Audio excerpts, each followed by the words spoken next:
बिस्मिल्लाहिर्रहमानिर्रहीम। इब्तिदा है रब्बे-ज़ुल जलाल के बबरकत नाम से जिसने नस्ल आदम पर अपने सरबस्तराज फाश कर दिए। सामीन व नाज़रीन अस्सलामु अलैकुम व रहमतुल्लाहि व बरकातुहू। सामीन व नाज़रीन, आज हम बात करेंगे कि बढ़ता कोरोना और हमारी ज़िम्मेदारियाँ। सामीन व नाज़रीन, जब दिसंबर 2019 में चाइना में कुछ केस रिपोर्ट हुए तो हमारे जो पाकिस्तान का जो भी सोशल मीडिया उस पर ये बात काफ़ी ज़ोर शोर से जो है वो पोस्टें की जाती थी कि चमगादड़ खाने की वजह से जो है वो कोरोना होता है, तो वो चाइनीज़ को इस वजह से हुआ है। फिर आहिस्ता आहिस्ता ये पूरी दुनिया में फैल गया और आज ये आलमी वबा के तौर पर जो है पूरी दुनिया में फैल गया और इसको आलमी वबा के तौर पर माना गया। अब आहिस्ता आहिस्ता अमेरिका में भी बहुत केस रिपोर्ट हुए, यूके में हुए, और अब जो है वो जनूबी एशिया में, इंडिया, पाकिस्तान और इन मुल्कों में, इंडिया में जो है बहुत हालत ख़राब है। लोग ऑक्सीजन के लिए जो है वो तड़प रहे हैं। पाकिस्तान में भी हालात काफ़ी जो है वो टफ़ हैं। तो सबसे पहली बात है कि हम किसी भी बात को सीरियस उस वक्त तक नहीं लेते जब तक वो हमारे साथ बीत ना जाए। जब कोई भी बात, कोई भी चीज़, कोई भी वाक़या जब हमारे साथ बीतता है उसके बाद हम उसकी सदाकत को जो है वो मानते हैं। अब हम कोरोना को सीरियस ले ही नहीं रहे। एज़ ए कौम जो है, एज़ ए माशरा हम उसको कोई सीरियस नहीं ले रहे। किसी भी शख्स को कहें तो कहते हैं कि कोरोना कोई चीज़ नहीं है जी।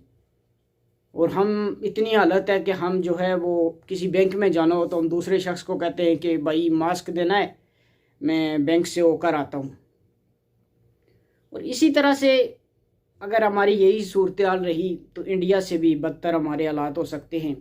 हमारे अस्पतालों की जो है हालत आप बखूबी जानते हैं।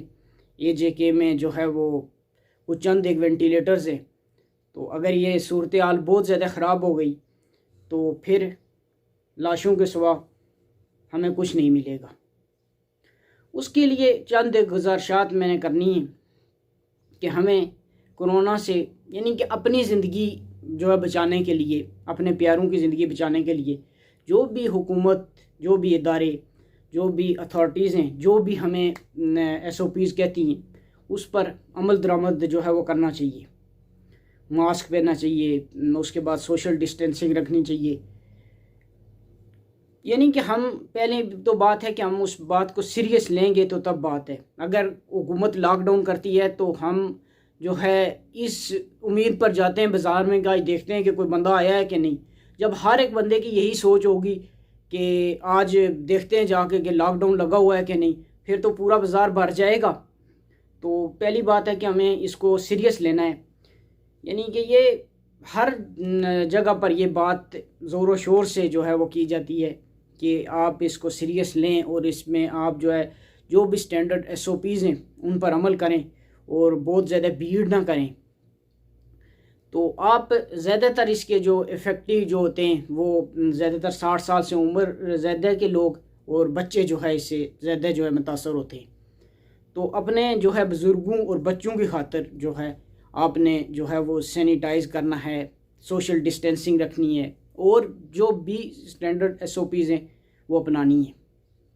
यानी कि एक मास्क पहनना जो है वो ज़्यादा तकलीफ़ दे नहीं है, बल्कि ऑक्सीजन सिलेंडर का जब वो मास्क लगाते हैं ना, जो नालियाँ लगी होती हैं, ऑक्सीजन सिलेंडर पास पड़ा होता है, तो वो ज़्यादा तकलीफ़ दे है एक मास्क लगाने से। लिहाजा हमें मास्क लाजमी पहनना चाहिए। पहली बात है कि इस बात को हमें सीरियस लेना होगा कि ये एक वबा है और इससे लोग मर रहे हैं। कबल इससे कि जब हमारे करीबी, हमारे रिश्तेदार जब इस दुनिया फ़ानी से, इस मर्ज़ की वजह से कूच करना शुरू हो जाएं, उससे पहले हमें इस बात को सोचना चाहिए।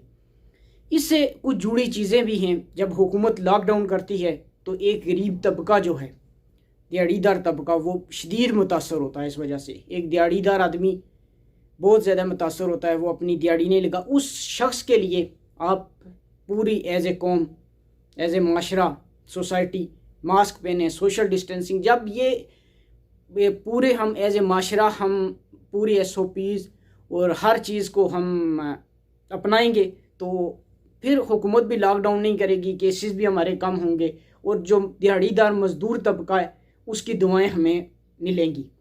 पहली बात है कि उसको यानी कि काम करने के लिए बाहर इजाज़त होगी, यानी लॉकडाउन वगैरह नहीं लगेगा। दूसरी बात है कि जो बाहर ममालिक से लोग छुट्टी पर गए हुए हैं तो वो भी खासे जो है परेशान हैं। अब आप देख सकते हैं कि एक आदमी जो 3-4 महीने की छुट्टी गया है वो 8-9 महीने तक, अगर उसका कोई फील या कोई कंपनी ठीक है वो उसको वापस बुलाएंगे। ज़्यादातर लोग नहीं आ सकते, मतलब यानी कि पूरी दुनिया में भी एक पाकिस्तान का इमेज एज ए मुल्क, यानी हर यानी कि एज ए कौम और उस मुल्क का यानी कि ब्लैक लिस्ट, यानी कि इसमें बहुत ज़्यादा कोरोना के केसेस हैं, यहाँ के लोगों को जो है वो नहीं आने देना। यानी कि उस चीज़ को भी आप मलहूज़ खातर रख कर आप मास्क पहनें, सोशल डिस्टेंसिंग करें। 2 चीज़ें मैंने आपको बताई कि एक गरीब आदमी के लिए पहली तो बात है कि अपनी जान के लिए, अपने प्यारों के लिए, अपने वालिदैन के लिए जो बूढ़े हैं, अपने बच्चों के लिए। दूसरी बात है कि गरीब लोगों के लिए जिनकी दिहाड़ी जो है ज़ाया होती है, अगर हम मास्क पहनेंगे, सोशल डिस्टेंसिंग रखेंगे, सब चीज़ें करेंगे तो फिर हमारे केसेस कम होंगे और हमारे एरिया में लॉकडाउन नहीं लगेगा, तो वो गरीब आदमी जो है दिहाड़ी लगा सकेगा। जो दूसरी बात है कि गैर जो ओवरसीज़ पाकिस्तानी हैं जो छुट्टी पर गए हुए हैं उनकी फिर फ़्लाइटों के मसले, और जब भी केसेस कम होंगे तो ये सारी चीज़ें नॉर्मलाइज हो जाएंगी, सब चीज़ें अपने असल मतलब जो है रूटीन वाइज चलना शुरू हो जाएंगी। उसके अलावा बच्चों की तालीम, आप देख सकते हैं कि बच्चों की तालीम एक पूरे साल से एक मुख्तलिफ मतलब एक आप कह सकते हैं कि ऑनलाइन में तो एक बिल्कुल ड्रामा होता है, उसमें कोई लर्निंग नहीं होती, कोई कुछ नहीं होता, और बच्चों के भी हर 2 हफ्ते बाद फिर लॉकडाउन, फिर 2 हफ्ते बाद लॉकडाउन, यानी उनकी तालीम भी मुतासर हो रही है। उस तालीम को मुतासर होने से बचाने के लिए हमें मास्क पहनना होगा, सोशल डिस्टेंसिंग, यानी एज ए कौम पूरा माशरा अगर ये काम करेगा तो ये हुकूमतें भी लॉकडाउन नहीं लगाएंगी और हमारे मुल्क में जो है वो पॉजिटिव जो रेशो है कोरोना की वो भी कम होगी। तो इस तरह से हम जो है एक बाशऊर कौम के तौर पर जो है जाने जाएंगे। पहली बात है इसको हमने सीरियस लेना है। दूसरी बात अपने बच्चों के लिए, अपने वालिदैन, बूढ़े जो भी हमारे घर में हैं उनके लिए हमें मास्क पहनना है।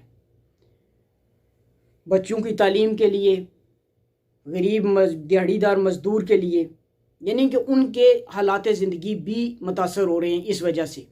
क्या करते हैं हम, एहतियात नहीं करते, कोरोना वायरस जो है ज़्यादा बढ़ रहा है, यानी सीरियस नहीं लेते तो फिर एहतियात भी नहीं करते, कोई भी नहीं करते, फिर पॉजिटिव रेट जो है बढ़ता है। हालांकि हमारे यहाँ टेस्टिंग की भी इतनी खासी सहूलियात नहीं है। अगर टेस्टिंग की ज़्यादा सहूलियात हों तो मेरे ख्याल से हर तीसरा बंदा जो है ना कोरोना का शिकार निकलेगा। ज़्यादातर लोग जो है रिकवर कर जाते हैं, तो हम कहते हैं कि मामूली नज़ला ज़ुकाम हुआ तो ठीक हो जाएगा। तो जिन लोगों में क़ुव्वत मदाफ़ नहीं होती तो वो सर्वाइव नहीं कर पाते, उन लोगों के लिए और बच्चों की तालीम के लिए ये चीज़ें हमें स्टैंडर्ड SOPs जो हैं वो अपनानी होंगी। ये थी कुछ एक मारूज़ात जो हमने आपके सामने पेश की। आज के लिए बस इतना ही, मिलते हैं अगली नशिस्त में, तब तक के लिए इजाज़त दीजिए। अल्लाह हाफिज़, यार जिंदा सोबत बाकी, वस्सलाम।